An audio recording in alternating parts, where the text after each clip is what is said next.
The creation of this fledgling American empire will draw the U.S. into world affairs really for the first time in a major way. If you think about everything up to this course, the first 18 chapters, we don't have much involvement in the affairs of the world generally. Now, if you think about the time from 1898 to the present, we are the major player in world affairs, and this is really where that change occurs. Hawaii in 1900, Alaska in 1912, and Puerto Rico in 1917 are all officially organized into territories, and they are declared to be citizens in those places, but they don't get to vote.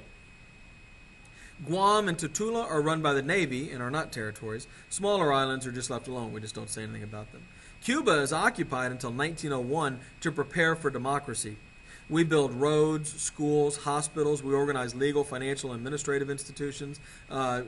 Medicine and sanitation are reformed in Cuba. And in 1901, Cuba is able to write its own constitution.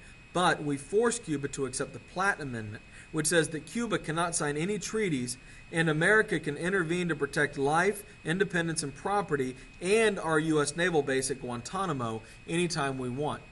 And essentially, whatever Cuba does, America has to approve. Now, you ask yourself, are they really free? Is that really a sovereign nation? And then you might ask yourself, why were they so mad at us in 1959 when they rebelled?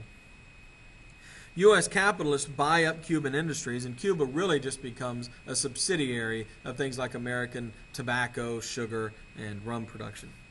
Intermittent revolts against the Cuban government and Yankee imperialism will go on. Significant revolt from 1906 to 1909, another one in 1912, and of course the big one in 1959.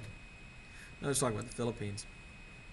200,000 Americans are involved in taking the Philippines. 4,300 Americans died. At least 50,000 Filipinos died. And the Philippines saw America as just another Spain. They didn't really distinguish between what white people were controlling them. And this led to a brutal guerrilla war against the American occupiers.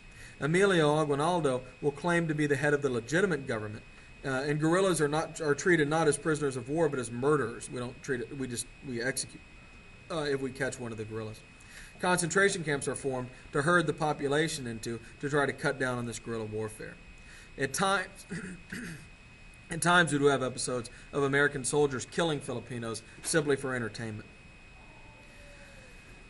Aguinaldo is captured in 1901, and he urges the Filipinos to stop fighting from an American prison, but the fighting will last until 1906. William Howard Taft will be appointed the civilian governor of the Philippines in 1901, gives the Filipinos more control over their own lives, and does manage to decrease the resistance somewhat. Again, we build roads, schools, sewers, we reform many of their institutions, but it won't be until the 4th of July of 1946 until the Filipinos finally gain their independence.